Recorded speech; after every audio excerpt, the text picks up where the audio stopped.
जी जी महाराज जी, आप दोनों का लगभग एक जैसा प्रश्न है। आप कह रहे हैं कि प्रभु के द्वारा बनाई गई सृष्टि के कारण इनका पुरुष से पुरुष और इनका तो महाराज जी कह रहे हैं कि मतलब अज्ञानतावश पुरुष जी कह रहे हैं कि 150 से भी अधिक पुरुषों से संबंध हो गया, अभी इतना नाकरा हो गया। मैं भूतकाल की सारी वैसे किसका वैसे कोई छुपाने या शर्माने का विषय नहीं है। जैसे हम डॉक्टर के सामने अपनी हर कमी रखते हैं, ऐसे हम संत सदगुरुदेव के सामने अपनी बात रख सकते हैं। तो हमें ये लगता है कि तुम्हारे ऊपर भगवान की विशेष कृपा है। क्या? अगर आप पुरुष संयोग ना करें तो स्त्री से आपकी आसक्ति नहीं है तो आप एक भगवत प्राप्त महापुरुष बन सकते हैं। क्योंकि त्रिभुवन में जब जब जहां जहां जिसने साधना की तो उसको स्त्री से मुंह की खानी पड़ी। शास्त्रों में बहुत वर्णन है। और तुम्हारा स्वाभाविक आकर्षण नहीं है। क्यों? तुम्हारा स्त्री की तरफ स्वाभाविक आकर्षण नहीं, बस रोक लेना है। अच्छा, थोड़ा विवेक से सोचो, आपने ऐसा किया भी, क्या मिला आपको? मतलब परिणाम बिल्कुल खुल के अपने ऐसे बात करते हैं जैसे दोस्त बात करते हैं। केवल डर मिला और चिंता मिली, और कोई सुख तो मिला नहीं।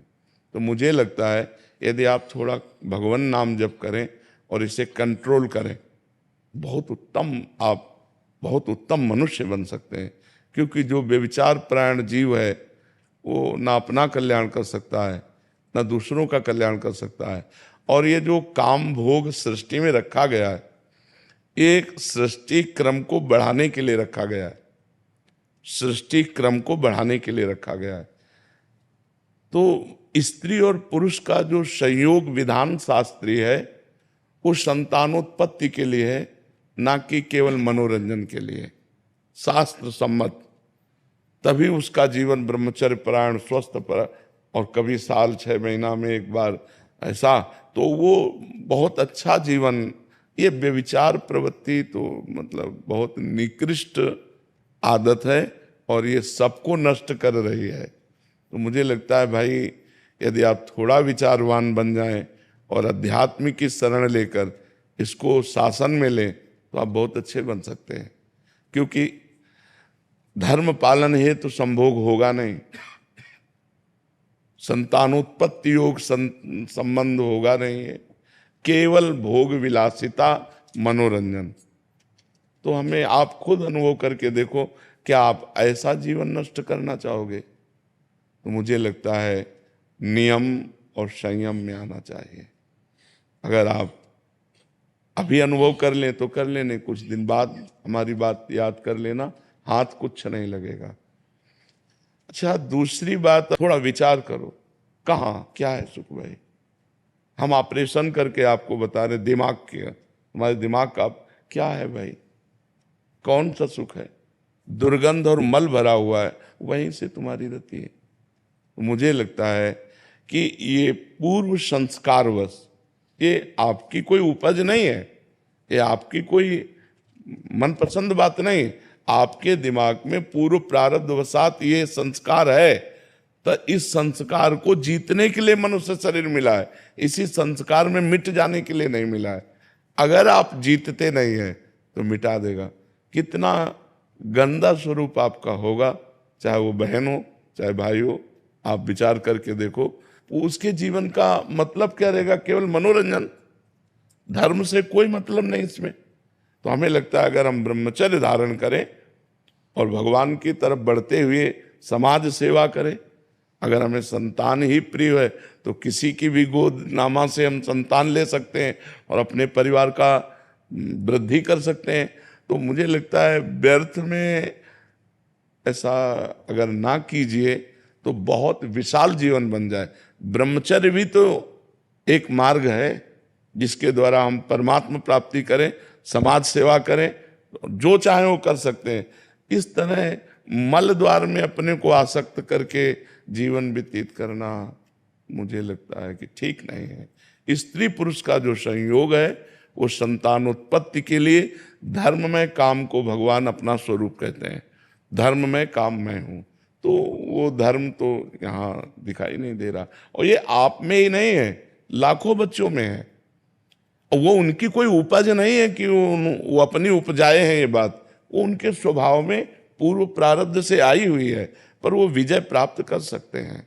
अगर वो इस तरह से अपने जीवन को नष्ट करेंगे तो कब तक नष्ट करेंगे? क्या घृणा नहीं होती आपको? इससे जलन हो गया अंदर। हाँ, तो मुझे लगता है इसका सुधार किया जाए। एक बात और से वृंदावन में भी आके कई बारी मतलब ये 7-8 बारी देखो, अगर हमारी गंदी बात है तो हम कहीं भी जाएं, गंदी बात तो हमारी रहेगी।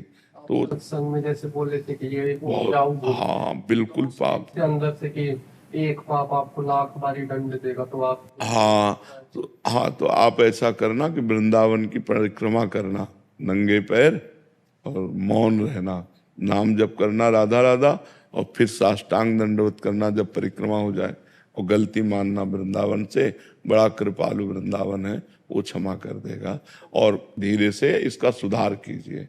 सुधार करने से ही हमारी बात बनेगी, नहीं तो जीवन बर्बाद हो जाएगा। बच्चा इसे खराब करती है। इसीलिए वर्तमान में राधा नाम जप करो, अधिक भगवान नाम जप करो, बलिष्ठ बनो, इंद्रिय विजयी बनो, समाज सेवा करो, माता पिता की सेवा करो। संतान की आवश्यकता हो तो बहुत से लोग ऐसे हैं जो अनाथालय में संतान दे देते हैं। बहुत से ऐसी सुविधाएं हैं जिनके द्वारा हम अपनी वंश परंपरा चलाने के लिए दूसरों की संतान, या अपने रिश्ते नातेदारों में बहुत से संतानें होती हैं, हम किसी से गोदनामा लेकर अपनी संपत्ति का अधिकारी उसे बना सकते हैं। पढ़ाएं लिखाएं, उसकी सेवा करें। ये अभी और जी हैं यहाँ बैठे हैं, वो भी कह रहे हैं कि हमसे अब ये जलाते हैं जो पाप हो गए हैं, तो कह रहे हैं कि अभी इतना ऐसा लग रहा है कि सब त्याग कर भगवत शरण में आ जाएं और भगवत हम की शुद्धिकरण करें हमारे। हम किसका, हाँ, हम त्याग की बात ये नहीं कहते कि बाबा जी बन जाओ। देखो, ये तो हमारे भाग्य में भेष था। भेष से भगवान की प्राप्ति नहीं होती, उद्देश्य से भगवान की प्राप्ति होती।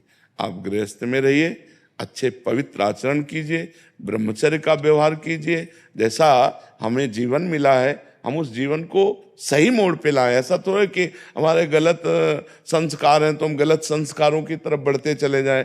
अगर हमारे गलत संस्कार हैं, हम दोनों मित्र की तरह रहें, पवित्र रहें, अच्छे आचरण करें, दोनों मिलकर कमाएं और किसी गरीब की सेवा कर दें।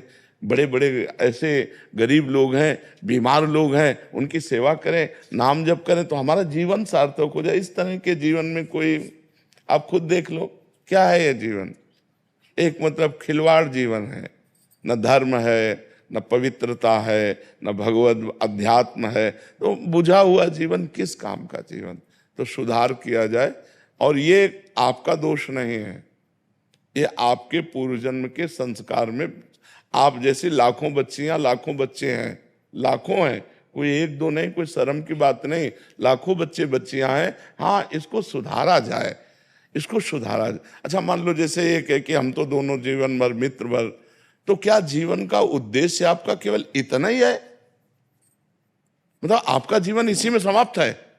मनुष्य जीवन का उद्देश्य केवल इतना ही है, इंद्रियजन्य भोग?